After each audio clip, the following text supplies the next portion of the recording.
So good evening to everybody, and thank you so much for coming. On behalf of our partners around the room and myself, Lamoille County Sheriff, I'm Roger Marcoux. And we've had a brief interruption for a couple of years during COVID, but we're back in person, and we'll try to get that momentum going that we had for so many years before then. And again, I really appreciate you coming. I'd like to thank our community partners that are around the room, which you're going to meet shortly here, for coming. And for those of you that I haven't seen, hello. And I think that you're going to find this evening's program pretty interesting, and then we'll build that momentum up again and see if we as a community can figure out what to do, at least in Lamoille County, to help our friends in need here that are hopelessly going down to the path of addiction. So the news, unfortunately, is not really very, very good. The January to March of 2022, or of this year, 2023, we've had 55 opioid-related deaths. The last 3-year average for the same time period, January to March, it's 45. So we're not trending very well.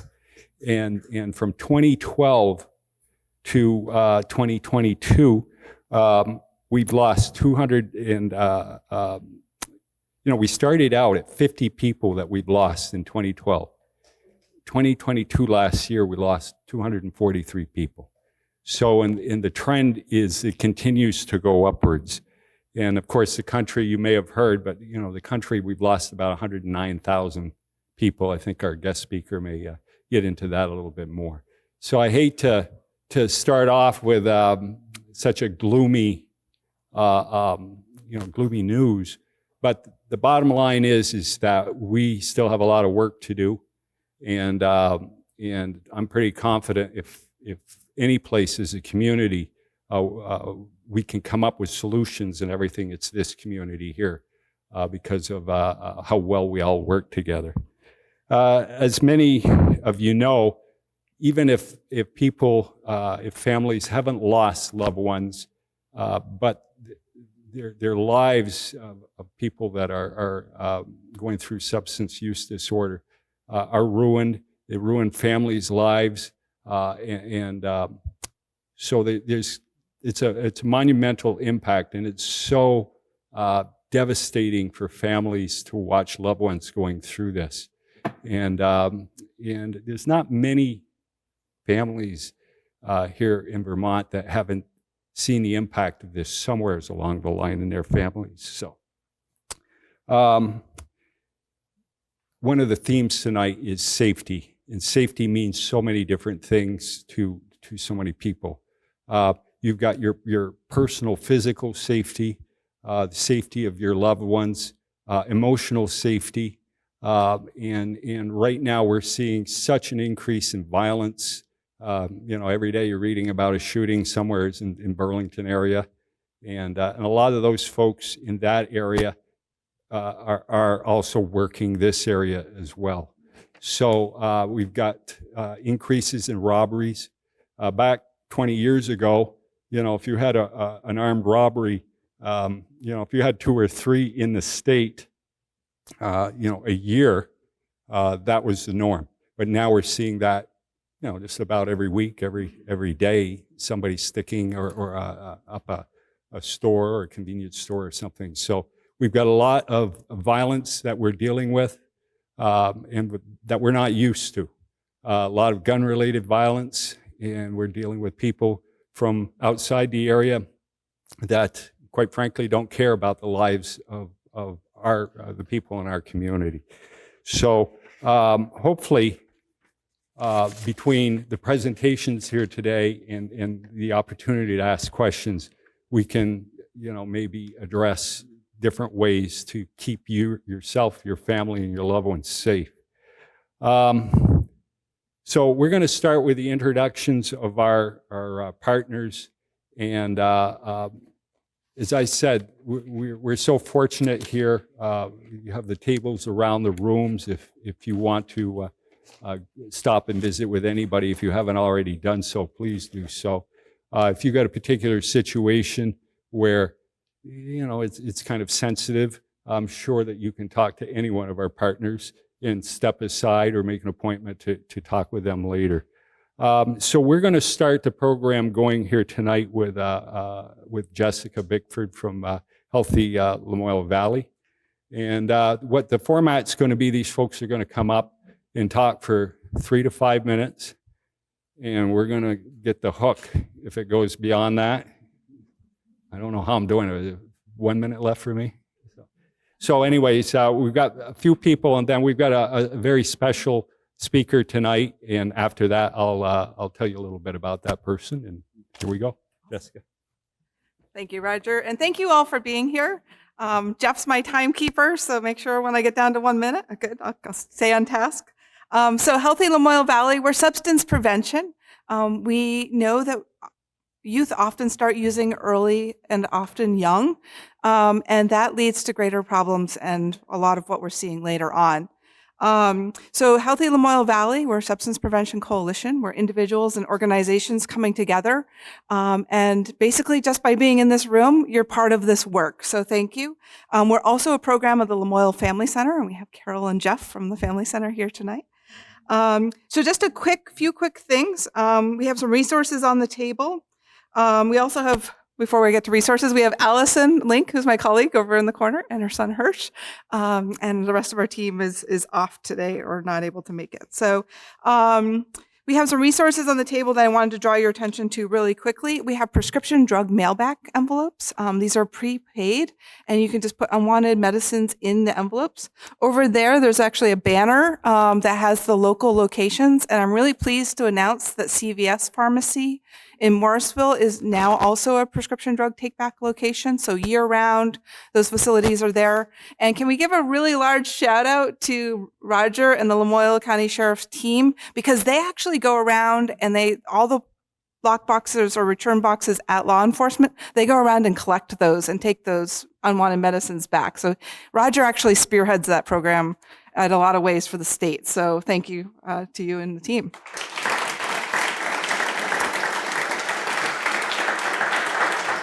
As I mentioned, substance misuse often doesn't start, as adults. It starts really, young. And we as families can start really young.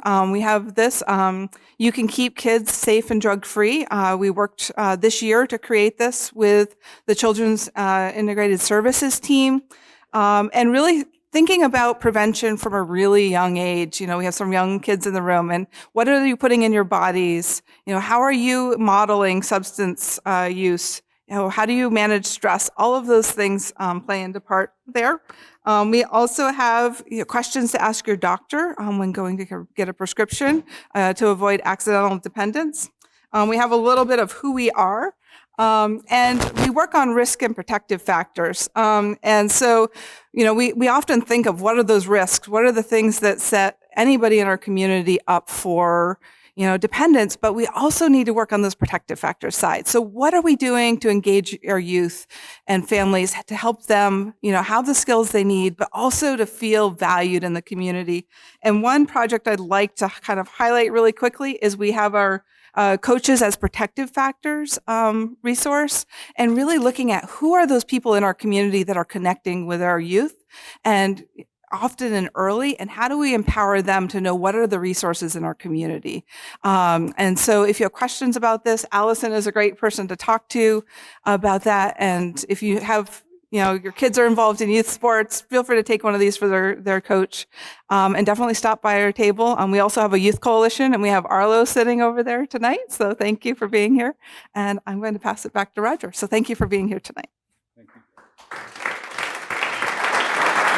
Thank you, Jess. I forgot to mention, if anybody needs restrooms or anything, they're straight out back. And also, there are some bags with some goodies in them out there as well, so make sure and grab one of those before you leave. There's plenty of them, I think. So the next step, I'd like to invite, let me see, I guess I'm going to invite Meagan and Matt from Lamoille Health Partners. Where are you guys at? and they handle a lot of our MAT, our medical assisted treatment programs. So there you go, Meagan. Thank you. Thank you. Hi, my name is Meagan DeWitt, and I am the program manager for the MAT team here in the Lamoille Valley. MAT stands for Medication Assisted Treatment. So our team uses medications like buprenorphine or Vivitrol, or in some locations methadone, to treat opiate dependence and opiate use disorder. In the Lamoille Valley, we have 7 different practices that are offering medication-assisted treatment with buprenorphine or other medications. We have 28 providers who are prescribing those medications and currently serving about 400 patients in the area. Medication-assisted treatment is an evidence-based practice, and there's the most research to support using medications for the treatment of opiate use disorder. We use a combination of those medications with behavioral treatment to really treat the whole person. So not only are we looking at how do we avoid withdrawal when someone stops using opioids, address cravings, but we're also looking at how to bring someone into recovery. We do that by working with the providers who are prescribing those medications, and then the MAT team is a group of registered nurses and licensed alcohol and drug counselors that are located in the different practices. One of the other big rollouts that we've had in the last couple of years was our RAM program, or Rapid Access to Medication-Assisted Treatment. This means that when someone asks for help, they can be inducted into a program and started on medication within 72 hours of reaching out or starting that process. I say 72 hours because sometimes we need to account for transportation or getting someone there, but really most of the time it's within 24 hours or less that we're able to get someone into the office and be seen. All of our practices are able to take on new patients. We are also doing Hep C and HIV testing for individuals and have recently been able to offer more local Hep C treatment. But previously people would have to go out of county or to one of the hospitals. So being able to do that here or in their primary care office has been really great for a lot of people who maybe wouldn't be able to get that treatment otherwise. Roger talked a little bit about safety, and one of the biggest things for us is creating a safe environment for someone to come and talk about things that are often kept in secret, often tried to be hidden from their loved ones or their employers or things like that. So we try and create an open space where people feel like they can talk about those things without judgment and without stigma. And we also take like many of the other people sitting at this table, we make a lot of efforts to speak at community events to help reduce the stigma, not only around addiction, substance use, but also around medication-assisted treatment, which sometimes can be misunderstood. Should I invite Matt up now? Okay.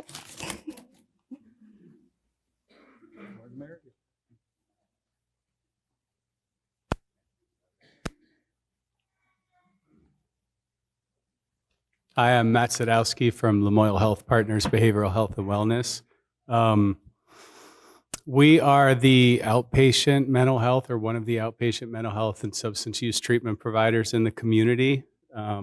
We have 4 psychiatric providers, and we have about 20 mental health and substance use providers there. So a pretty robust team. I know it's the Opioid Summit, but I just wanted to highlight, as I was looking through some data for tonight, for Vermont teens, 76% are more likely than the average teen in this country to use drugs last month. 83% of those used cannabis last month, of that 76%.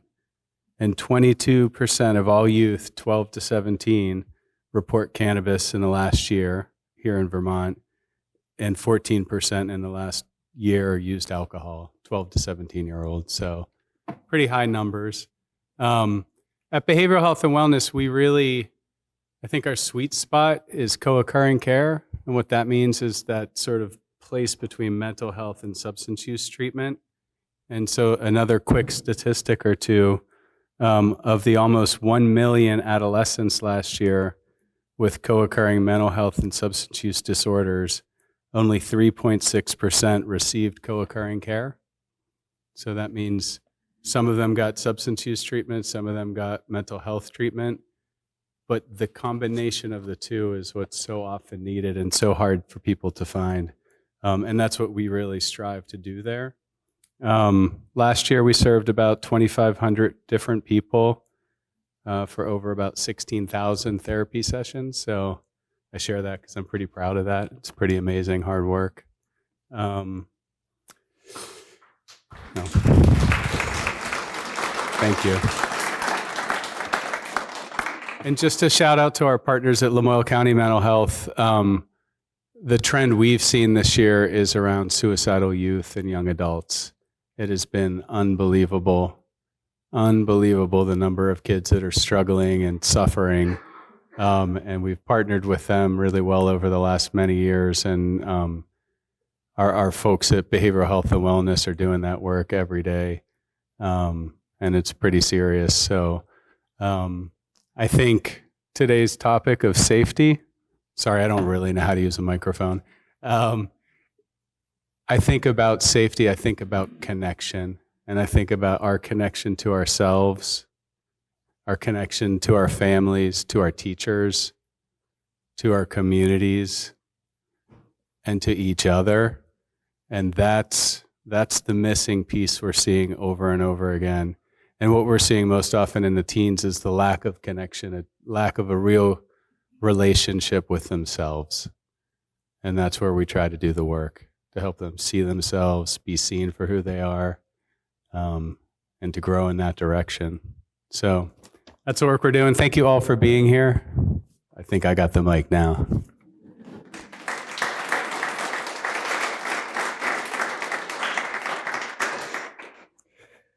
Next up is our partners from North Central Vermont Recovery Center, Shannon and Liam. I don't know if both of you are coming, or there we go.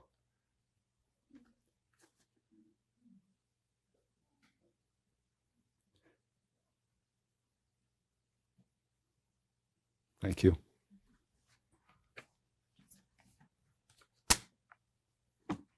Hi. Oh my gosh. Matt, are you that tall? Okay. Hi, everyone. My name is Shannon Carchidi. I'm the Executive Director for the North Central Vermont Recovery Center. And we are located here in the heart of Morrisville on Brooklyn Street. And we are one of 12 recovery centers here in the state of Vermont. And I have one of my colleagues here, Karen. I don't know where Karen is now, but she is from the St. Albans Turning Point. So North Central Vermont Recovery Center, we are a peer-run organization, and we offer a safe space for individuals to come. All of our services are free, and what we do is we offer peer recovery services. So when people come to see us, we have a person there on staff with a lived experience that can relate to that person. All of our services are no barrier, so there's no cost. We don't ask any questions. We don't have anyone fill out any paperwork unless they are actually wanting to engage in one of our programs, which is the peer recovery coaching program. And we try to meet people where they are. And that could be, they could be in crisis. They could be folks who are long-term sobriety who are looking for extra supports. We saw over 8,000 people come through our doors last year for a combination of recovery coaching and for support group meetings. If you have anyone in the community, a friend, a family member, someone you're working with, we have a support group meeting that happens every day at the center, including on the weekends. So we have a really close and supportive group there at the recovery center. When we're talking about safety, we do a lot of work with harm reduction. So harm reduction can be that we are meeting people exactly where they are. That could mean that they're coming through the doors in active use, and maybe they're just looking to use the restroom or to use the computer or have a meal. And so we open the doors for them. Relapse is a part of people's recovery, and we welcome folks to come back. We do not lose hope in people. That's a hard part of our job. People people coming in and out. But what we do see is we do see people recover, and our staff at the recovery center, I'm a person in long-term recovery. So we are proof that it does work. So in addition to that, we also distribute Narcan. So in the bags that Roger mentioned at the front, there are event bags right here. And in those, we placed a box of Narcan, which has 2 doses of Narcan in it, and also some fentanyl test strips. So even if you feel like you couldn't benefit, it's always, you never know when you could be in a situation that maybe it could benefit, you could use it, or if you want to give it to someone.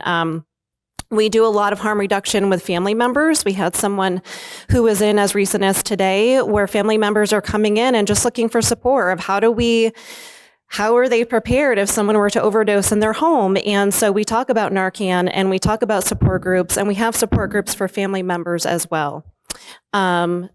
So I think that's it. I want to turn it over to Liam. Liam is our new assistant director at the Recovery Center, and he has been the supervisor for our recovery coach program up at Copley Hospital. That's in its 4th year now, and so he's done some amazing work up there. So I'm going to turn it over to Liam now. Thank you. Shannon already introduced me and said everything, so that's cool. So one of the pieces that we do is 24/7, 365 coverage of the emergency department. So that means that if somebody shows up in the emergency department with anything related to substance use, whether they've had an overdose or whether they just fell off a ladder and they happen to be intoxicated at the time, or they even happen to mention to their nurse that they drink more than 1 beer a day, they call us, we come up, we have a conversation with them. So it's a way for us to do, we call it a seed planting program, because a lot of people that we talk to don't necessarily know that they want to talk to us yet. And we give them some resources and give them business cards and give them schedules and say, come talk to us whenever you want. And some of them do. And sometimes we see some of them back in the emergency department again. And we show up every single time and we treat them with dignity and respect and compassion, and with the hope that one of those times it's going to be the time that they want to come and get some of our services. And we work with a lot of people that this took a lot of tries for them, and that's more common than getting it on the first try. And so we treat every single one of those visits like it's going to be the visit. And we get frustrated. Everybody gets frustrated, but it's just showing up for people and treating them like human beings. And I think that that's one of the pieces that's been missing a lot everywhere. This is not just in our community. Our community actually does a great job, and the rest of the country is using us as a model of the way that our community partners collaborate with one another to do wraparound care. But I just did a anti-stigma campaign for Healthy Lamoille Valley. We didn't want to call it an anti-stigma campaign because that just sounded very anti, but that's what it turned out to be. And the posters for it are all up at our table. There's some that you can take and plaster wherever you want. Be responsible with that because all the police are here. So don't put them on their cars. But this isn't really like a plea for, tooting my graphic design horn. This is to say that when I was doing those, every single thing that I was able to put on those posters was stuff that I heard. And it was either stuff that was said to me or it was stuff that was said out in the community that I overheard. So it's still around and it's still out there. And I think that when people feel like they can ask for help, when they feel safe asking for help, then they will ask for help. But there was a study done about people in recovery, and 1 out of 12 people was actually seeking recovery support services. This was done by Boston Medical Center. And of all of the other ones who didn't seek recovery support services, they said that their number 1 reason for that was because of stigma, was because feeling shame about running into somebody that they knew or how their family was going to see them or something like that. But these are people's family members and they're our neighbors and our community members. And it's really important to see that we can become people who are standing up here at a podium instead of, being in the emergency department. And one of our coaches is one of those people. So that's what we kind of want everybody else to start seeing out there as well. So.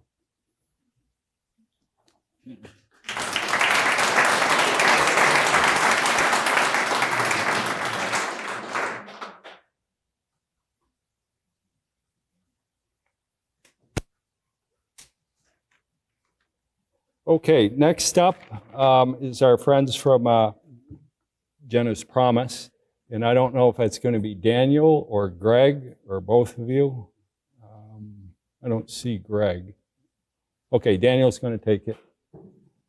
And Greg, if you feel like coming up, come on up. So.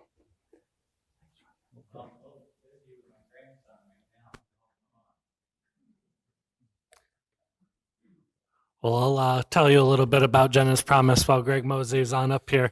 So Jenna's Promise, we're based in Johnson, and we have what's called the Recovery Village model. And really what we have aimed to do is to fill gaps in the system and address what we thought were barriers, both in our local and regional system of care, to partner with people who do things extremely well to change the paradigm of how we care for people, and meanwhile addressing stigma.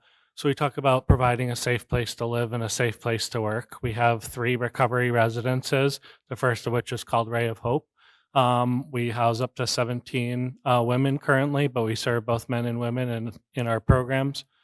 Jenna's Promise started, our first building was the community center, Jenna's House on St. John's Road. And over the years, we've made a series of acquisitions to build out this footprint in the town of Johnson. And we kind of talk about, we don't just try to rehabilitate people, but to rehabilitate a town and to make it a more recovery-friendly community. Coinciding with our 3 recovery residences, we also have our workforce development program. We currently employ almost 40 people in recovery across our organization. So we have JP's Promising Goods. We have Jenna's Coffee House, which is in downtown Johnson. We have our community and event center upstairs at Jenna's House.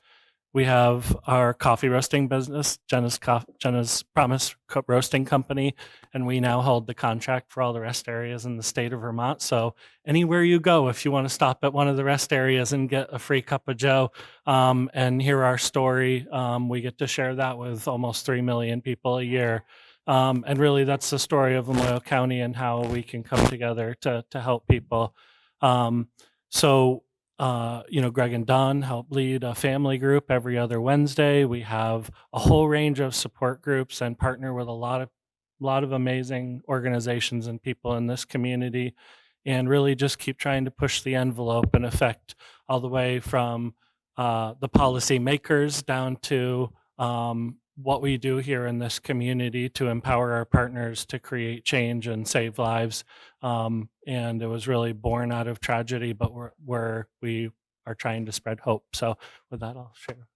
Thank you. I think Daniel pretty much got it all covered, but our program's based on a safe place to live and a safe place to work. And that's how it started, which led to the Promising Goods, which led to the coffee roasting. And these folks, once they get through the process and they work on their, we call it's a disease, right? So it's no different than any other disease. They got to have a little help, and we're very proud of at what we're doing there. So I say it like once you get the veil of addiction off these folks, you get to see the person, and that can take a little while sometimes, and maybe multiple times. But man, it's and I know everybody in this room that's in the same thing that we're doing has seen the same thing. These folks, once you get them on their feet and they get moving and they feel wanted and they feel worthy, it all changes. And I've heard Don say to people, and we say it in meetings, you're worth it. If you're suffering from addiction, you're worth it. You're worth being saved. You're worth the time. You're worth whatever we can help you get through. And that's kind of how we feel about it. And I don't know, I think we got a little momentum going. We're trying to become sustainable without too much government help and things like that. And we're getting there. The coffee roaster is doing real well. And it's giving jobs to people to get out there and get on their feet. We try to teach them how to act in public when they're working at a place, proper workforce development, so they understand that, you're not you're not where you are. You're where you are now, and they're I get just very, very proud of the people and our team. I have a few board members here tonight, and Jenna's Promise team, and I appreciate all you folks coming, support. Hopefully, some folks in this room can learn how to work. I know the Recovery Center in Morrisville has a family program, so do we. So if you know somebody suffering, go see these guys, come down and see us. We do ours every other Wednesday. Tomorrow night, we're having the ex-governor of Kentucky come to do a talk, teach us about his system, which is similar to ours. It's called the Fletcher model. He'll be up, and I believe we start around 5 o'clock. If anybody'd like to join, you're more than welcome. So thank you for everybody, especially the folks that set this up. You know, I know Roger and Jessica and a lot of folks worked on this, and a few others that I don't know right now, but they did. And we thank you for doing that. Thank you.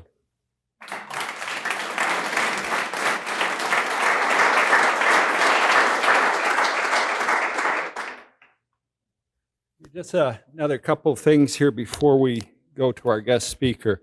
I'd like to acknowledge some other folks that you haven't heard from that are in the room, and I hope I don't forget anybody, but Savita Health, Lamoille County Mental Health, see Michael here, who we work together a lot, at Treatment Associates, Johnson Health Center with Carolyn and Jeff, and I want to particularly recognize our law enforcement folks in the room. Chief Luno is here, or he was, and then Deputy Chief Whitcomb with Stowe Police, Chief Luno with Morristown Police, and quite a few members of my department are here, and as well as some folks. I see Sergeant Audette and some folks from other departments. But I hope that Lamoille County law enforcement isn't unique in working with their partners around the room. But we certainly do have a special relationship with all of you.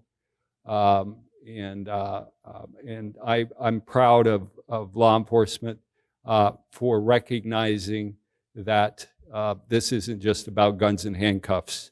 And I don't think it's, these people really do get it. It's not an act.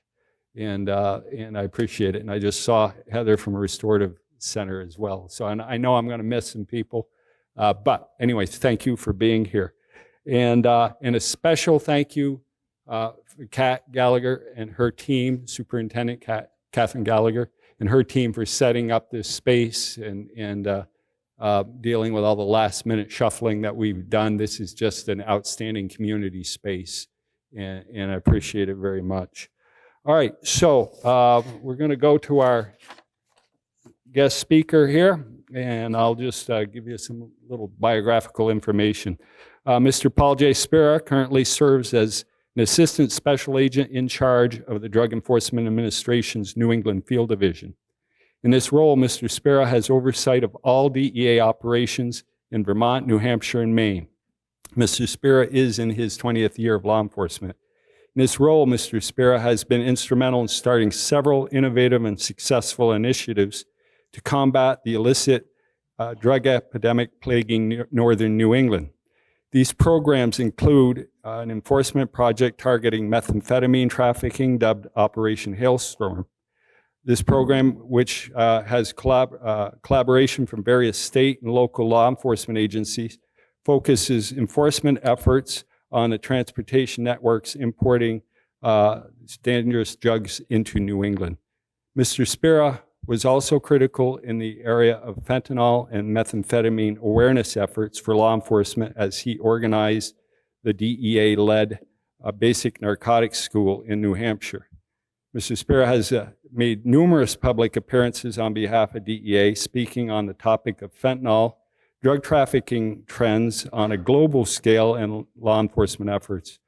Mr. Spera has oversight of the DEA Operation Engage, which is critical to reduce the harm of opioids in the Manchester, New Hampshire region. He recently organized a DEA Citizens Academy, which I would like to know more about, Paul, in an attempt to continue raising awareness of the drug threats facing our communities. Prior to his assignment leading Northern New England, Mr. Spera served as the executive assistant to the DEA's Chief of Congressional and Public Affairs in Washington, D.C., a DEA group supervisor in New Haven, Connecticut, a special agent both in Nogales, Arizona, and Cartagena, Colombia resident offices. During his time in those offices, Mr. Spera targeted both Mexican and Colombian cartels producing and subsequently importing multi-ton amounts of illegal drugs into the U.S. drug market. He began his law enforcement career as a deputy U.S. Marshal with the U.S. Marshals Service in Tucson, Arizona. Welcome, Mr. Spera.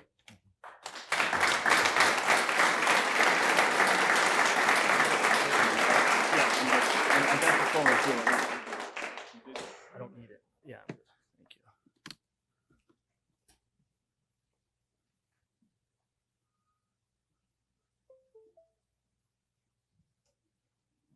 So, I usually don't get too nervous, but today actually is a little different. I'm a little nervous right now, I gotta be honest. So, I got to spend much of the day today here in Lamoille County, and much in the afternoon with our friends at Jenna's Promise. What they're doing is amazing. And I gotta say, I was pretty intimidated by how great and how resolute they are and how much they've accomplished in such a short period of time. Additionally, we just had many individuals come up and speak about all that they are doing.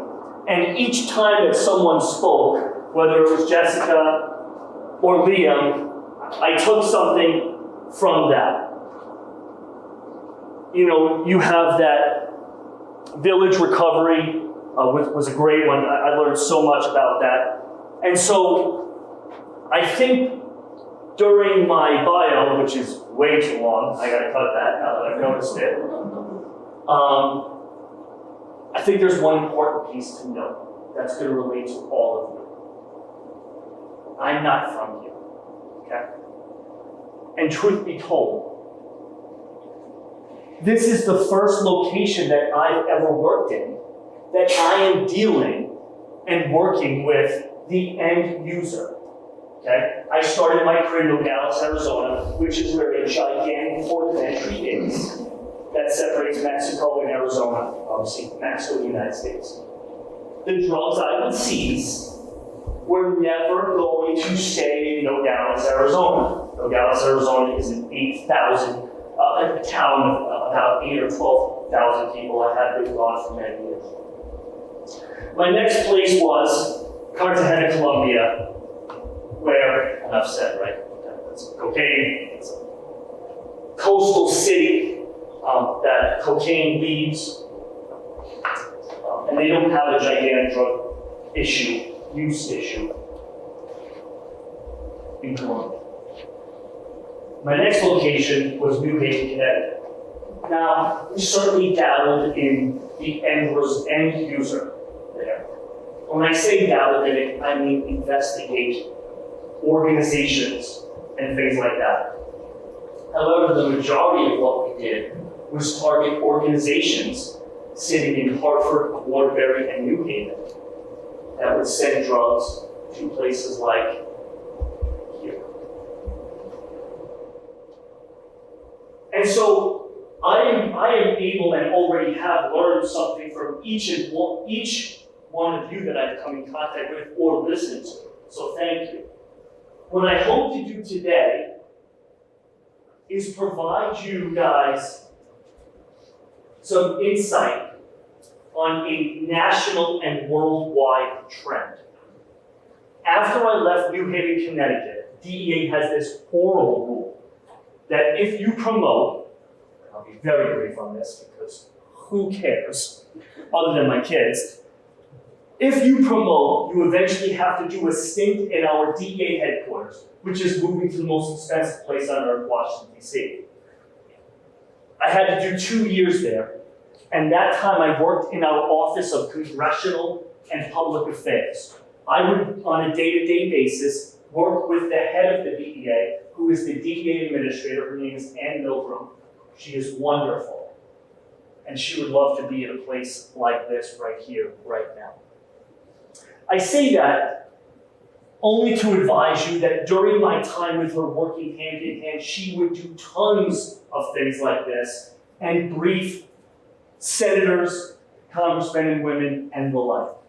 I would be by her side to some extent and learn as she would be briefed by our operations section in headquarters that would give her an overview of what we are facing as a nation when it comes to drug trafficking. Am I doing something? Should I stop moving? Can I move too much? That mic is the only one. I don't like to stand behind this, but I will do my best. How about if I turn like this? Can I turn like that? Walk in front of these mics and they'll be Perfect. So I'll do that.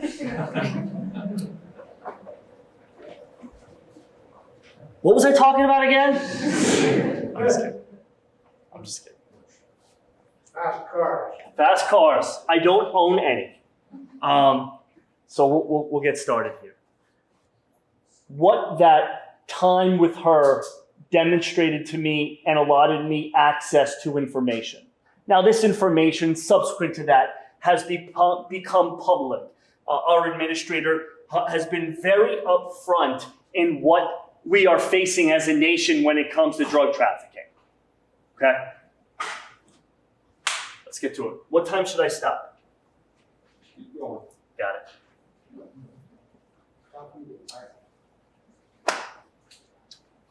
I don't think you guys would be in this room today if you didn't know this. You may not have known the exact numbers, as Roger alluded to, and he is correct. The number is actually higher. But this is a CDC stat. This is not a DEA stat. This is a CDC stat. Talks about the deaths, drug poisonings. You guys are smart, and I mean that with sincerity. You guys see the term drug poisonings as opposed to overdose deaths. That is something that the DEA is steadfast on. That is something that she, and now all of us have, that is a term that we utilize. The thought process is, especially when it comes to fentanyl, right? So you have 108,000 deaths. About 70% of these deaths are going to be synthetic opioid related. Okay, 70% of that is going to be fentanyl. You're looking at about less than 5% is going to be heroin. Okay, heroin is going by the wayside. We use the term heroin, but for all intents and purposes, it is gone. Okay, there has been a switch in Mexico by two cartels, the Sinaloa cartel and the Jalisco New Generation cartel, that have altered the way drug trafficking is and will be for many, many, many decades to come. And that is the switch from plant-based drugs to synthetic-based drugs. When you have plant-based drugs, you have things that are dependent upon nature, wind, rain, sun, individuals to harvest land, crops. And in Mexico, we have switched to synthetic-based drugs. Precursor chemicals coming in from China, going to Mexico and being manufactured in Mexico before being distributed up north through our ports of entry. We have gone from something that is finite to something that is infinite. There is no end. They can make as much as they want to make of it.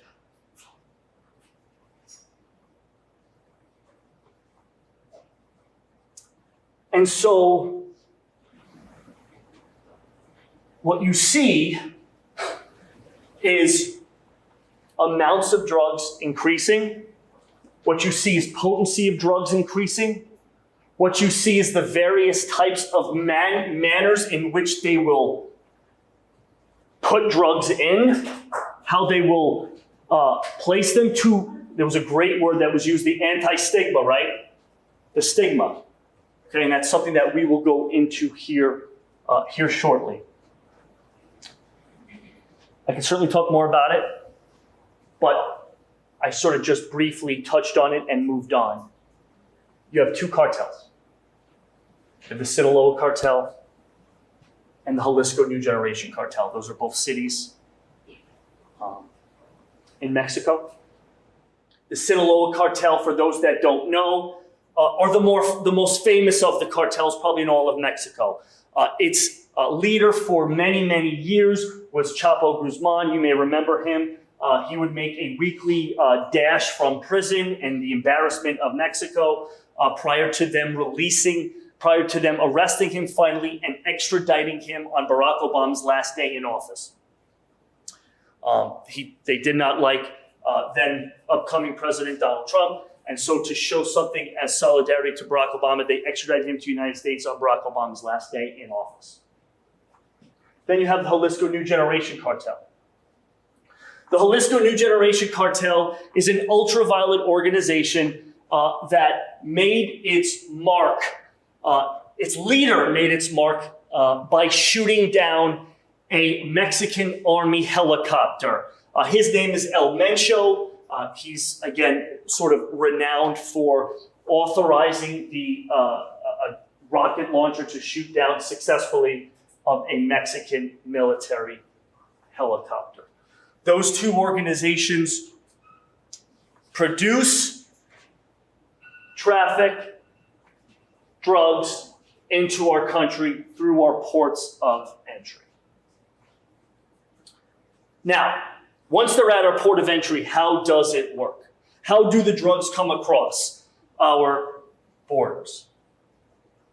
The majority of drugs, again, well over 95%, it's probably more than that, of our hard illicit drugs, taking aside marijuana, okay, let's focus today on cocaine, methamphetamine, and fentanyl, come across our borders through our ports of entry, okay? They come across in vehicles that have aftermarket hidden compartments or traps.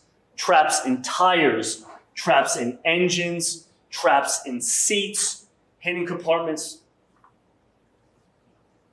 Then you have tractor trailers. Tractor trailers with legitimate goods, produce especially. When I was in Nogales, there would be tractor trailers. There's a gigantic produce business, huge amount of produce warehouses on the other side in Arizona, and you'd have tons and tons of tractor trailers coming across our borders. And a lot of them, that's not fair. Some of them would be commingled with illegal drugs. Just so you guys were aware, just so you know, in Arizona, it's the desert, it's vast amounts of land, and so you have large portions of it that do not have a border, and so you would have marijuana traffickers, you call them backpackers, that would put about 45 pounds of marijuana on a potato sack and walk across through very difficult terrain, very, very difficult terrain, for sometimes a week at a time before dropping that load of marijuana off. In my 6 years, I did not seize hard drug. We'll use that term, hard drug, for this particular presentation. I did not seize a hard drug being trafficked through that area. I don't know if that has changed. I don't think it has. Just to finalize this, because people may find it interesting, although I think many of you already know this, there is one particular drug that the Mexican cartels cannot produce. They cannot produce it because it's natural to only a certain region, and that is, of course, cocaine. Cocaine is produced primarily in Colombia, the southern part of it, with some abilities in Ecuador and Peru. Mexico does traffic it. It would go through, the majority of it goes through, and again, I will talk about this, but I don't want to spend too much time on it. How it is transported is, it will be transported through ship or container up into Mexico ports of entry, depending on what cartel controls which port, and then they would bring it up through the interior of the state before sending it through our ports of entry and into distribution cities like Los Angeles, Phoenix, Houston, and Atlanta, Georgia, and even Chicago. Those are our distribution hub cities. If you can imagine a Walmart distribution, that's how it works for the cartels. It'll cross to a tractor trailer, then it'll be picked up and taken to locations such as that, and then the cartel based in Mexico will coordinate tractor trailer runs into interior portions of the country where it'll be given to organizations that will start wholesaling it. New York, Hartford's, Boston's, many others. And then it will be given down to smaller cities where it'll be cut up and placed into more user level ways in which which we will get into here shortly. So, this is a funny slide, and I'm going to take someone's water eventually. Future person sitting here, I apologize, but I am. So, I'm not a big read guy while I see it, but it's an extremely important slide. But it's weird talking about it here in northern New England, and here is why. Fentanyl pills are a new way, not so new, but still a newer way, that these organizations are trying to get new users, right? They are trying to get new users. We went 10 minutes ago and spoke about how there is now an infinite supply of drugs. Well, if there's an infinite supply of drugs, we need a bigger supply of users, a bigger demand for it. And as Liam alluded to, I believe it was Liam, forgive me if it wasn't, there was a stigma associated. So there is a stigma associated. And again, for all the people that are much better versed at speaking to this than I am, I still do think there's some level of a stigma for putting a needle in your arm or even sniffing something up your nose. But as a society in the United States, we do not have that same stigma with swallowing the pill.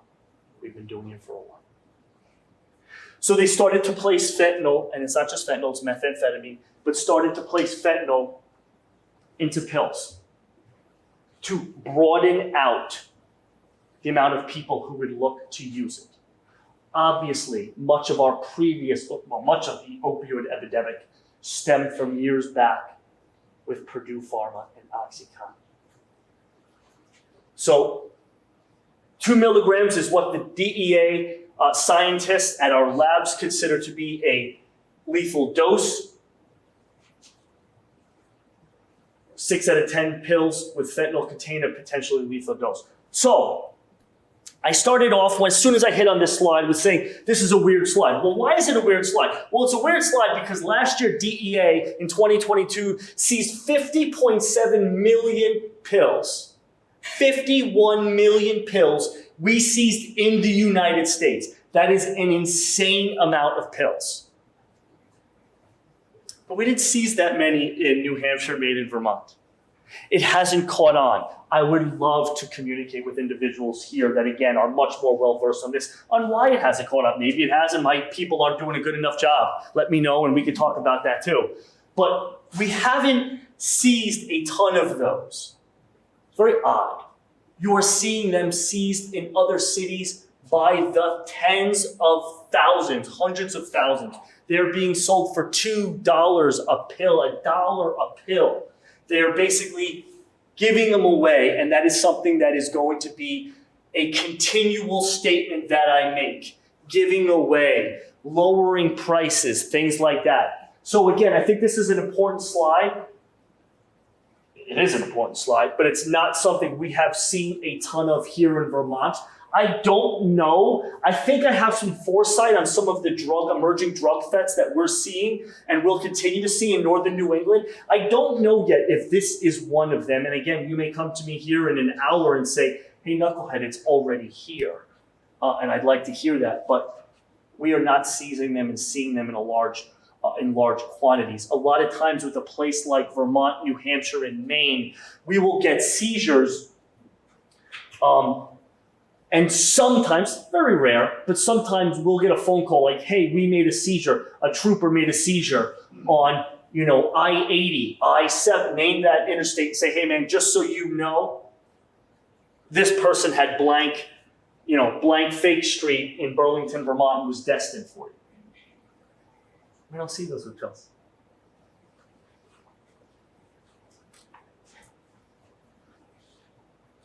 Again, I think you guys all know that, but that is not a lot.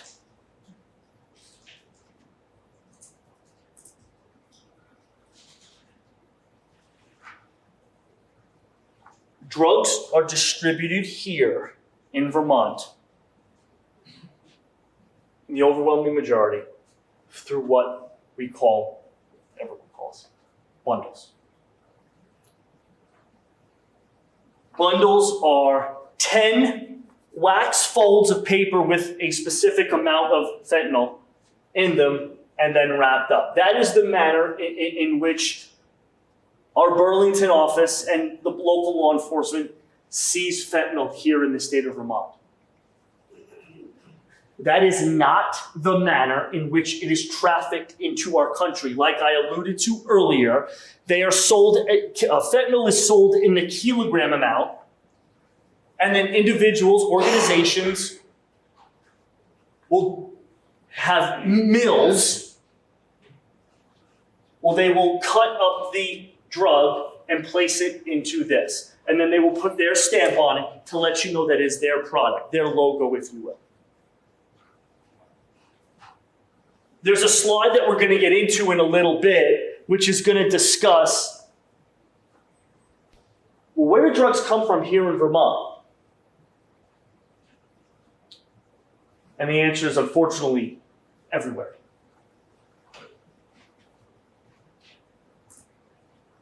So what you see in Vermont, and again, I have a slide, but it's basically just a map of Vermont that you guys, again, don't need to see.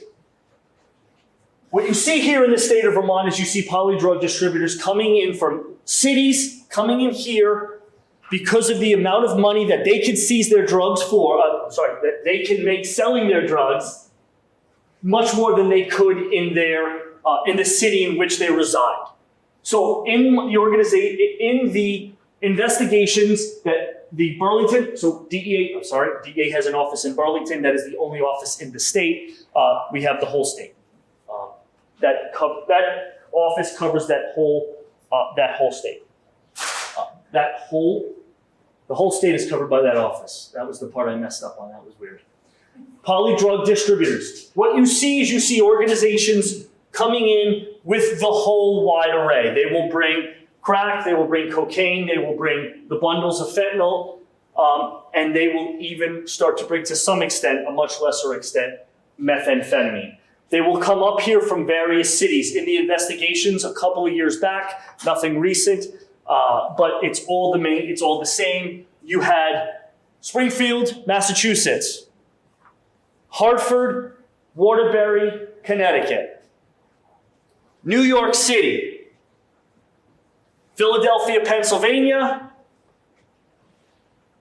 probably missing them. And then there was one that I learned today, Detroit.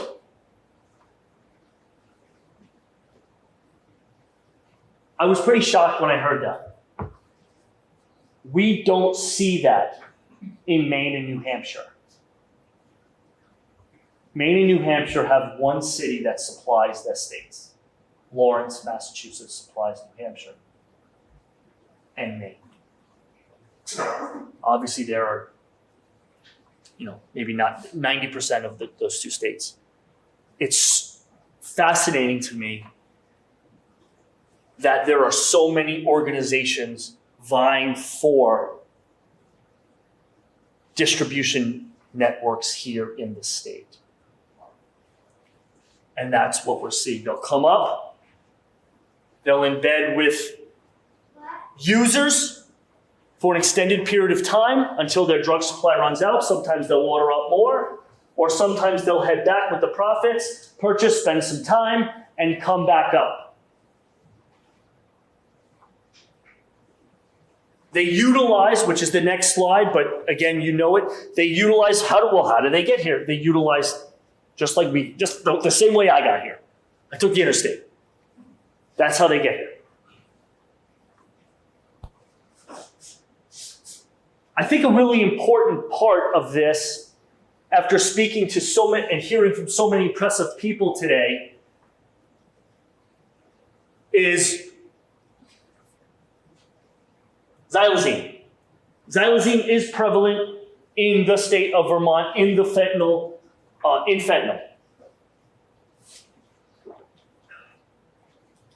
So the question that I had a couple of months ago was, when is xylazine being placed within fentanyl? Are the Mexican cartels doing it? Or if they are, when are they doing it? Are they doing when it's in Mexico? Is it a way for Mexican organizations that are running in those source cities I talked about, the Houstons, the Atlantas, and the Phoenixes, and the Riversides of the world? And the answer is no. Xylazine is being placed in our drugs, in fentanyl, when it gets to those organizations that I mentioned. So a Philadelphia or Springfield-based organization will buy kilogram quantities of fentanyl from a Mexican organization. It'll arrive in a hidden compartment, or it'll arrive in a tractor trailer. They will take it to a stash house, likely down there, but it could be up here, but likely down there, but it could be both. And they will cut it, right? They will cut it to make a profit. Right? A kilo of fentanyl will be stepped on multiple times to create multiple kilos of fentanyl. Then it'll be divided up into bundles. Then it'll be distributed, which is tripling a profit.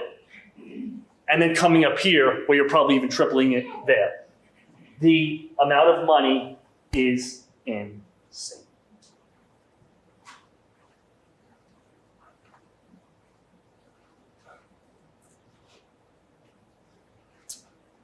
So, last year, DEA domestic seizures in 2022. What did we do as a country? So, I think some of the things that jumps out at you is, so I'm going to talk about a lot of it. Total fentanyl and total fentanyl excluding pills, right? So we seized 26,000 pounds of fentanyl, which includes fake pills. Take away all the fake pills that we seize that contain fentanyl, and you're still at 13,000. So it's actually exactly at 50%, right? 50% of our nation's fentanyl seizures done by DEA in 2022 were pills. And this sort of goes to my point below, a few minutes before. In the New England, so that's 6 states, Connecticut to Maine, total fentanyl we seized 800 pounds. Excluding pills, 645. So that basically means that 160 pounds were fentanyl pills. A much higher quantity was powder. Much higher quantity was powder. Now, why is that? I think it's safe to say that the answer lies in where it always lies when it comes to drug trafficking, and that's profit and greed. Oh, wow. Thank you. Jeez. Remember that guy that used to talk at the auction in the commercials back like 20 years ago with the mustache? That might be me for the next 5 minutes. I got 5 minutes left. I'll make this statement and then I'll move on. Tranq or xylazine is used to cut. When you get to a place with fentanyl and pills, you're unable to step on those. You're unable to cut pills. A pill is a pill. You buy it the way it is and you sell it the way it is. When it comes to powdered fentanyl, you can step on it multiple times. That is the thought process to me, because here in New England, Mexican organizations do not run the street level distribution routes. They work with a large amount of various organizations, namely Dominican drug trafficking organizations, and they will be the ones to cut it, purchase it, and then they'll cut it. And so I think that is why we haven't seen an onset of pills. It's because the primary sources of supply for our drug users here in the 3 states are Dominican drug trafficking organizations, whether they're in Hartford, Waterbury, Springfield, or Lawrence, and they prefer the powder. I think we can skip this. So I'm at 4 minutes left. This is an opioid talk, and so I'm glad that I spent the first 26 minutes and 30 seconds talking about fentanyl, but I'm going to spend the last few minutes talking about methamphetamine, because methamphetamine to me is extremely scary, and it is one that I hope I am wrong on with my foresight. I did not know about the pills. I have a bad feeling about this. The cartels are producing methamphetamine in gigantic labs. They need to create markets for them. We have seen gigantic amounts of methamphetamine come into New Hampshire and to some extent, Maine. They are creating markets that had not existed in the past. The northern New England places, obviously in rural locations, people use meth. They used to cook it up in one-pot meth labs. This is high purity methamphetamine that is being produced by Mexican cartels and given to us, fronted. Here, take this, see if you like it. When I was in Nogales, Arizona, 1 pound of methamphetamine cost $8,000, $9,000 at the border. We have an operation going on right now in Los Angeles. Methamphetamine prices are $800. $800 for a pound of methamphetamine. Here in northern New England, we are seeing it for $2,000 to $3,000. A pound of meth. That's scary. It's scaring me. I am genuinely nervous about it. What I hope we never see with methamphetamine is its arrival, because it creates a different threat to our community. It genuinely does. Individuals, and again, there are professionals here. There can be some level of paranoia. There can be some level of violence, more so than someone that is on an opioid. And so I hope I am dead wrong, but what I am seeing is, because they have so much of it, they are pushing it and giving it. A cartel-driven market is the term we utilize. Trying to place something in a place, in a city or state where it has never been before. I will finish with this last one. I know we are done. Is how does methamphetamine get here? Well, I'm going to go to my last point, which was about the pills, okay? The pills are not as popular because you can't cut it. Methamphetamine looks like crystals. You cannot put more powder onto something that is not powder. So, these organizations are less apt to want to mess with this. And so what we are seeing is a direct line. That was weird. It's going to the Atlantic Ocean. I promise you it's not. Going up to Vermont, New Hampshire, and Maine through our parcels, through the mail stream.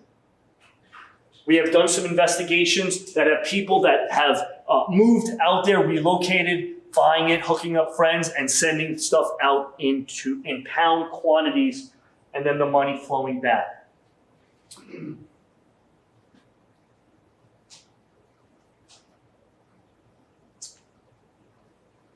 I'm trying to think of how to end it.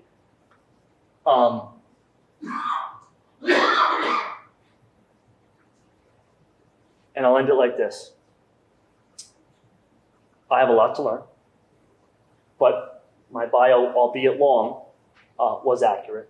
I have done this, I've done a presentation like this many times. Probably 25. This community and what I saw today and what I saw the first 40 minutes of this summit is impressive and gives me hope. that a place like this is going to be able to thrive in an environment that I just spent the last half hour educating you guys on. I hope you guys took something from it, and I got a lot to learn, but I thank you for teaching me what you've taught me, and I appreciate your time. Thank you very much.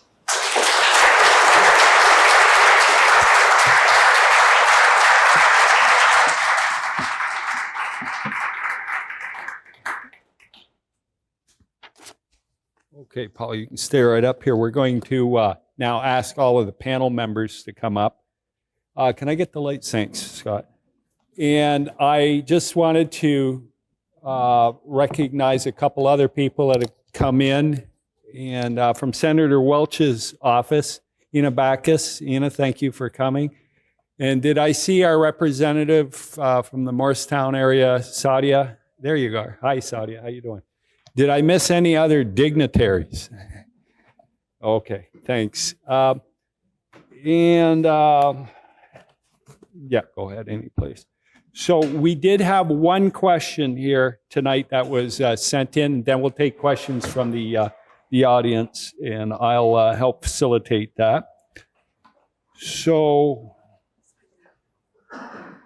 while we do that, I'm going to read this question, and it's directed at Paul. And Jessica just gave it to me here before the event started. But a recent study in the American Journal of Public Health shows that opioid-related law enforcement drug seizures result in increased fatal overdoses up to 3 weeks afterwards, up to twice as many as expected. In other words, overdoses doubled with drug seizures. How can we continue to support drug seizures? And assuming that we're not going to stop, how can law enforcement ensure they communicate with public health and EMS so that we can save lives after their work is done? So that's a good one. Paul, I've never heard of such a thing. Why don't you take a stab at it? You know,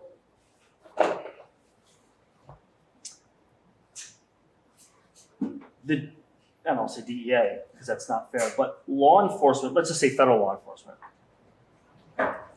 Federal law enforcement seizes drugs at our ports of entry. I think I sort of opened up my conversation with where I was and how it worked in Nogales, Arizona. So I know the question is how can we continue to seize drugs? I don't agree with that. I'm respectful of the question, and I don't know how we wouldn't seize drugs at our ports of entry when we see the numbers and the way that these drugs are destroying our communities. We are going against an enemy of our country when it comes to these cartels. I am not talking about the country. I am talking about the cartels.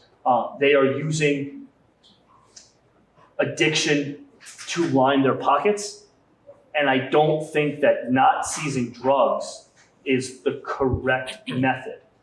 Now, I think the question is probably more aligned to, you know, the Lamoille County Sheriff's Department has a seizure of drugs in town. Why did they do that? And again, I'm rambling because I don't have a strong answer for that. I do think there probably is, I've never heard that study before. I do think there's probably some, I don't want to say legitimacy to it, but there probably is some legitimacy. I can totally understand it. You know, a dealer who mixes their drugs, we already talked about it, who cuts their drugs, you know, the individual who uses it is comfortable with that amount, knows how many bundles to use, you know, to get her him or her through.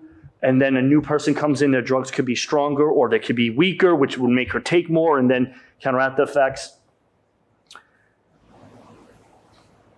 I don't know. Can I add? Yeah. Sorry, hi everyone. I'm Nicole Romigi. I am the Director of Harm Reduction and Recovery Services at the Health Department. And to that point, I just wanted to note that we she is Julie, and other folks who support at a very high level all of the wonderful work that you all are doing, are working very closely with our DPS and law enforcement partners. There have been situations where we have heard in the state, a recent one was Springfield, where we got the heads up, there likely is going to be a disruption in this area. Activate your folks. And so you may not be seeing it here because disruptions may not have hit a threshold where we at the Department of Health and our Department of Public Safety folks would have been told. But just wanted to kind of add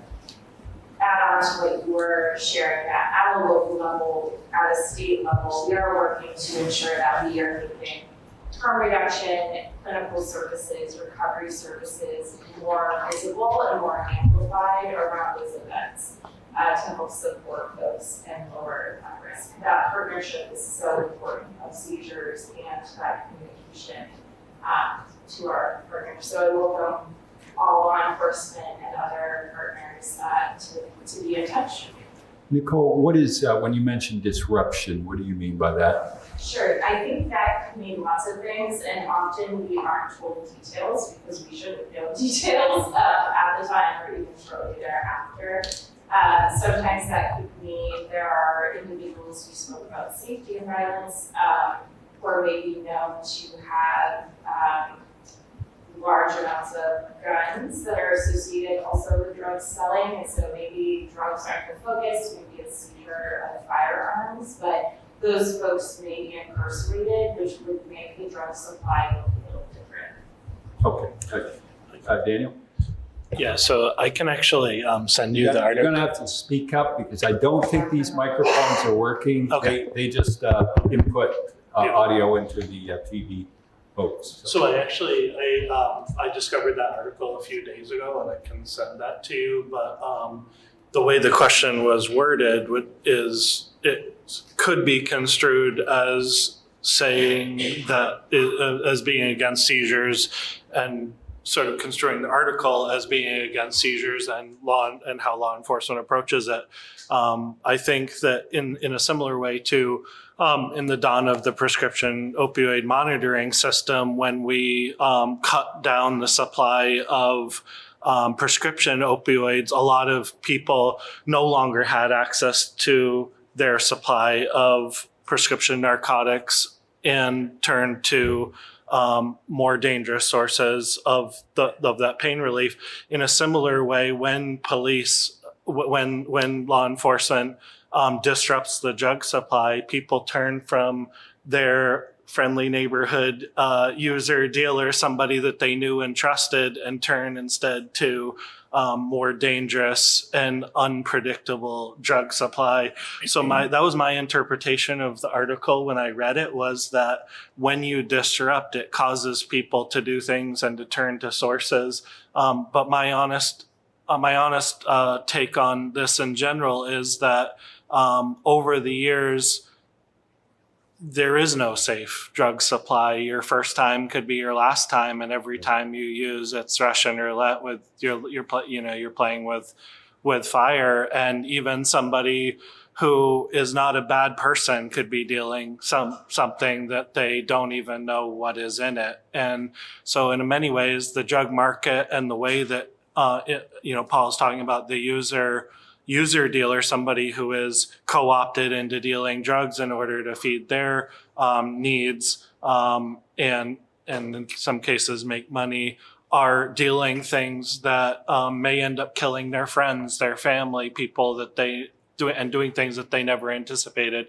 And I think that was in part the tenor of the article, is to say that when we take away this quote unquote safe supply, suddenly people will turn to other things that are very dangerous. All right. Meagan? The end part of that question was, so what happens after that? When after maybe law enforcement leaves or EMS leaves, what are we doing then? And I wanted to just share that in the bags that we have for everybody today, what's also included in there is what we call the dandelion card. If anyone has a better name, our group is open to it. But it's essentially can fold into the size of a business card. And it was a collaboration between the Sheriff's Department, the MAT team, the Department of Health, and Healthy Lamoille, long before many of us were here. I know Roger was, but it lists just very quickly what are the immediate resources. And many members of law enforcement have that. We've been working on getting that to more of our EMS responders. So when they're responding to overdoses in the community or they're responding to someone struggling, whether that's also, I think Lamoille County Mental Health has, the crisis team has some of those. They can give someone this card that can fit in their back pocket, that gives them an immediate, if you're in crisis, call this number. If you want medication assisted treatment, call this number. If you want, other forms of treatment, call this number. And can be a way of, even if someone in that moment is refusing treatment or refusing to go to the hospital, they have something that tomorrow or the next day, when maybe their decision might look different, they can reference that and still have it. And I think the other part is having the recovery coaches available at the emergency department to have that one-on-one conversation with someone and say, I've been there, I've seen where you're sitting before, like, what can we do to support you? And having someone that's, maybe not a medical professional in that moment that can see them person to person, I think can reach people in that moment too. So I think that's been really meaningful to people to have as well. Thank you. Questions from the audience? I'm sorry, can I add one more thing? I told Shannon that I didn't want to all of them here talking about. I think that it's also important to highlight that law enforcement and seizures are an important part of overcoming what we're experiencing.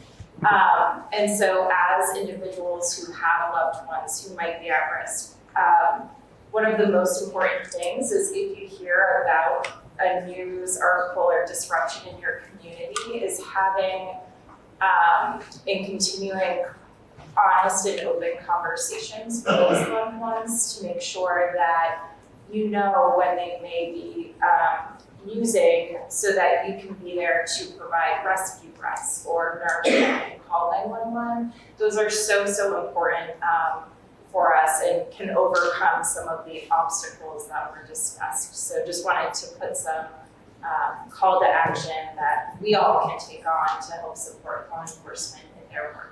Thank you. I'll just mention that you don't see this in the paper every week, but law enforcement, the three departments that are here tonight, have administered Narcan many times. We have saved many individuals.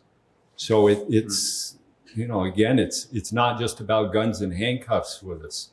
Everybody carries Narcan, and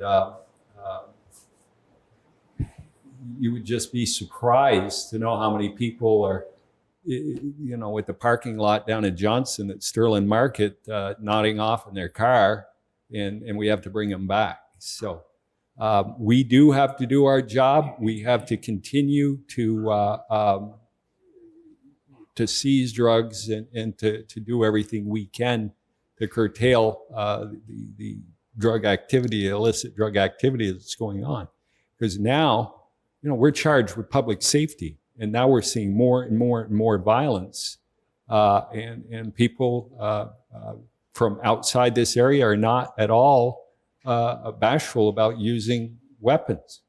So again, it's something that you're going to see more and more of, and I know in our department, in all three departments, we're not letting individual deputies work shifts alone if we can possibly help it anymore. It's just much too dangerous.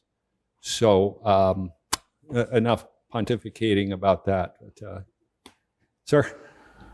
Paul, your one slide seemed to indicate that Vermont, you mentioned drugs coming in from a variety of other places, that there seems to be an interest in Vermont. I'm wondering, do you have, and do you work with that information as to why? Is it perceived income levels, recreation, other factors that you've been able to identify why? Yes. the overwhelmingly common reason is going to be the amount of money that they can sell a specific drug for here in the state, as opposed to where they are coming from. That would be the number one reason. That's the number one reason. So Paul mentioned during his talk to us, he mentioned the word stepping on and cutting.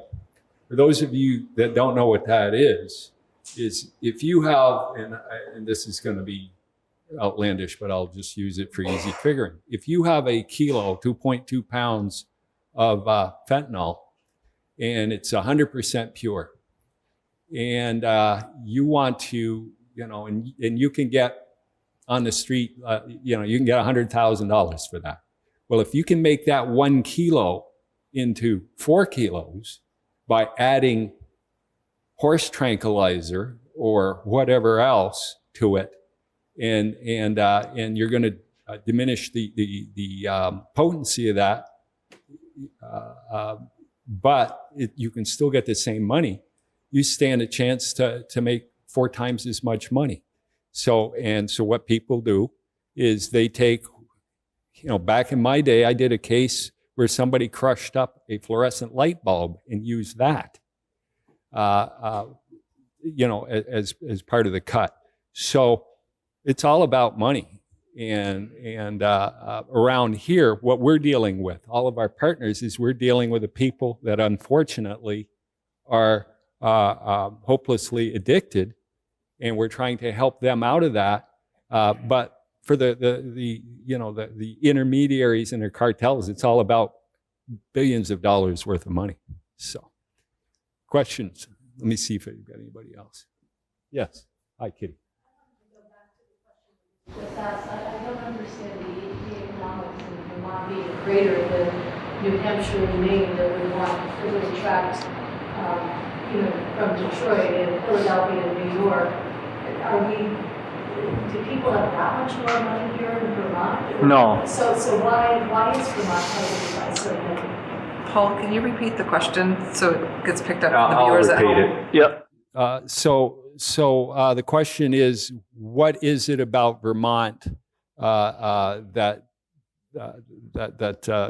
has all of these folks from different areas of the country bringing their drugs up here? Is the economics that much better? Are people paying that much more? Did I get that right? You did. So it was 7:28 when the question was asked, so I didn't want to go down the second road, but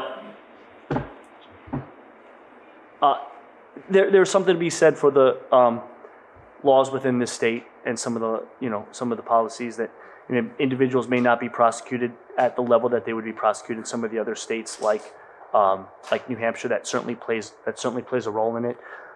With that being said, I stand behind my initial statement.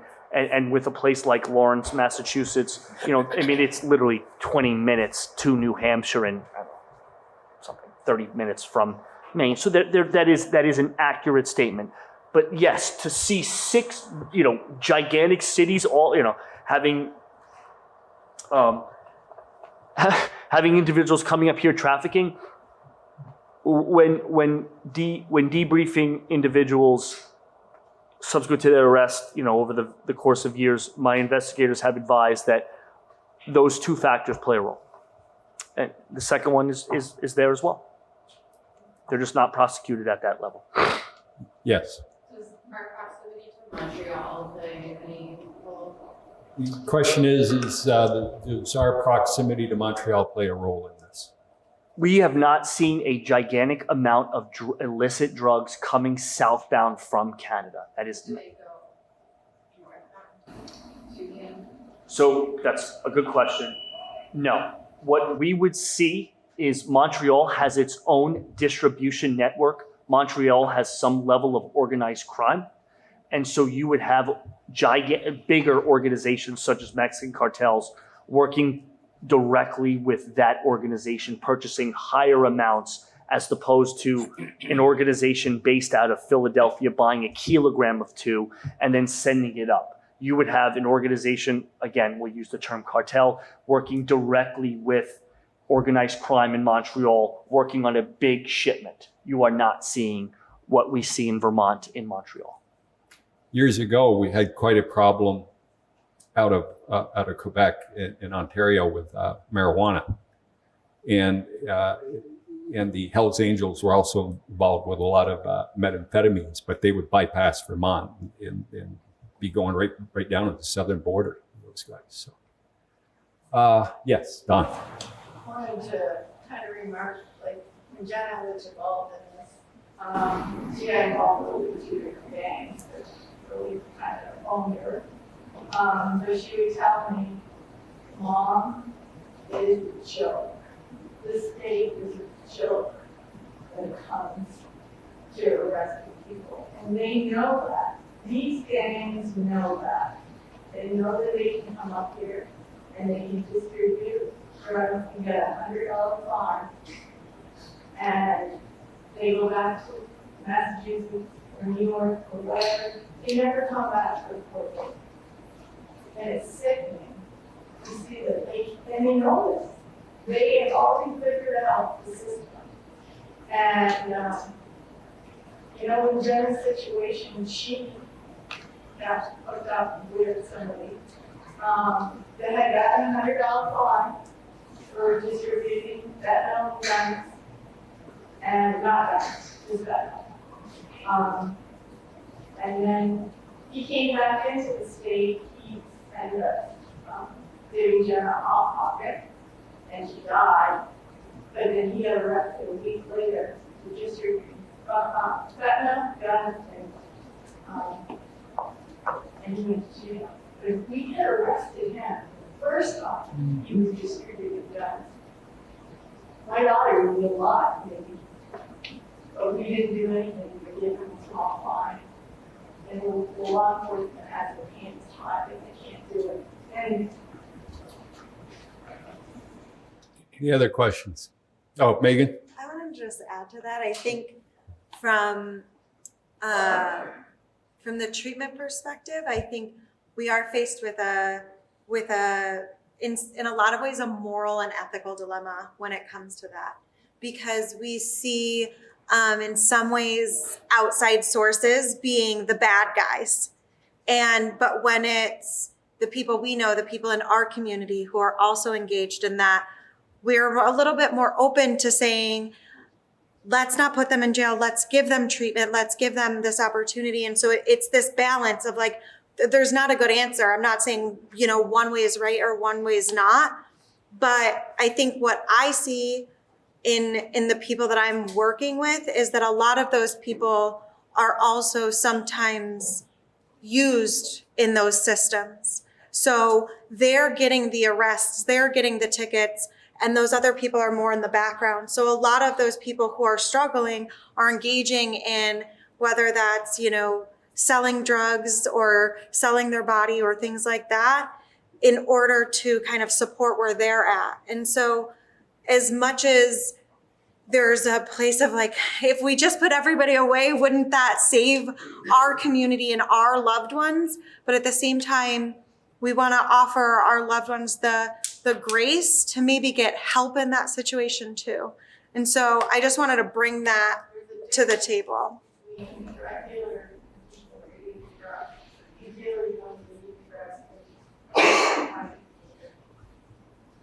Greg? Yeah, I'm on the same bandwagon as Don. There's a difference between people that get addicted here and gangs are using these people to distribute their drugs. It's not that people are supplying their habit that we're after. It's the gangs that are bringing it in. And we're not going to win this with a picnic basket and a bowl of flowers, I can tell you that. So if anybody in this room, that first question's absolutely ludicrous. You're never going to fix that problem like that. Everybody in this room is working their butts off. We're doing everything we can do, and we're still losing. And that's because the third leg on the stool is gone. There's no leg for the law enforcement to stand on. And we're never going to win it with prevention and treatment. Until we stop, you say, oh, we busted these people, and now what are these people going to do? Well, maybe they're going to seek treatment. Maybe they're going to come to the recovery center, or get into inpatient or whatever. When you slow that supply down and they start to relapse, then they're going to change what they're doing. They're going to seek treatment. They're going to do whatever they can to get out of that pain that they're going to experience. And it's just insane that we sat here and let these people come into our communities and ruin our people and ruin our communities. And we think we're just going to give them a pack of flowers and a picnic basket. That's the most insane thing I've ever heard in my life. If you think we're going to win this battle like that, this whole forum we might as well not even have it. That's insane. We've got to get after these. And for Paul, I mean, for me, if you know where these places are in Mexico, then why aren't we bombing? Just go in and take the friggin' things out. They killed 100,000 of our people this year. 240 people in this state, and we can't go in there and protect our own people? That's insanity. These guys are ruthless. They don't care about anything. They're killing their own clients. They kill people that are buying drugs from them. That goes to show you what we're dealing with. It's getting worse, and we've got to change our tactics. All right, thanks, Greg. I'm going to take one last question, and we're at 7:40 now. We're a little bit over, but sir. I'm a teacher, and I'm teaching my kids who this is affecting their lives. I'll have an opportunity to maybe ask some of our local providers, and thank you so much. But while Mrs. Spera is here, I guess from a legal law aside, like from a physical interception standpoint, like I'm wondering what the strategy is for, and obviously it's a national problem, but we care about Northern New England. Like, does it happen like at our work? You know, what's DEA doing to try and keep the flow going from further south up here? I guess I'm wondering if there's special things about our landscape, our transportation network, and without being extremely curious about the anything thing. I mean, I'm familiar with Lawrence and Lamoille because I've got friends who live down there, and I'm familiar with that community. But like, you think everyone would be on this? Anyone who is willing to break the law and make fun. So I guess I'm wondering about the special nature of Northern England, distribution Northern England, how the strategy for physically intercepting that with challenges. Everyone heard the question?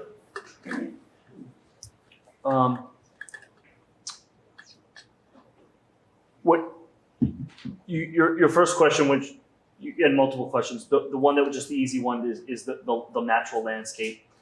I don't think that we have a natural landscape that is more cohesive or to drug trafficking. We have these three states are obviously somewhat rural, location, distance, the ability to, I have to drive on the interstate for 3 hours to get to you. You then will pay more money than in a city, in a city like. So I do think the only thing geographically that plays a role is going to be proximity to these distribution cities.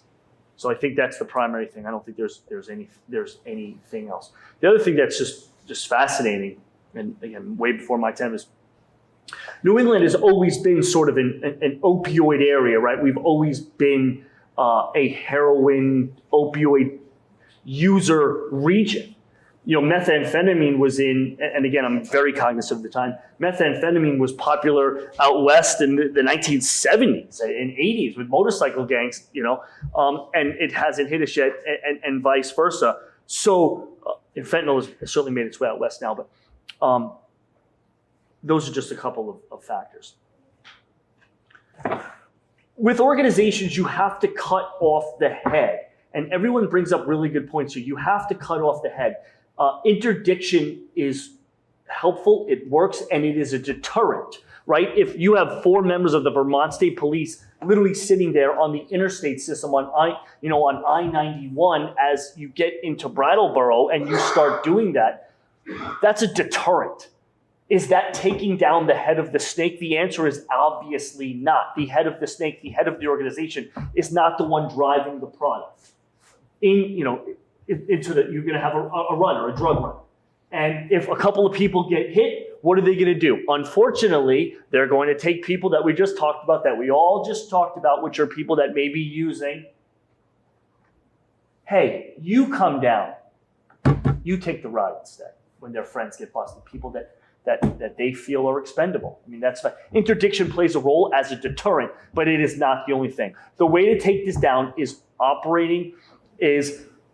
going after the networks, going after the way it is distributed, going after the organizations. And the last thing I'm going to say, again, very cognizant of time, is going to be something called extradition, which is something that Mexico, other than the one time that they did, does not do when it comes to their kingpins, which is extradition is when you take someone that is prosecuted or indicted in the United States, you have that country, wherever they live, arrest them and extradite them back to the United States to face charges.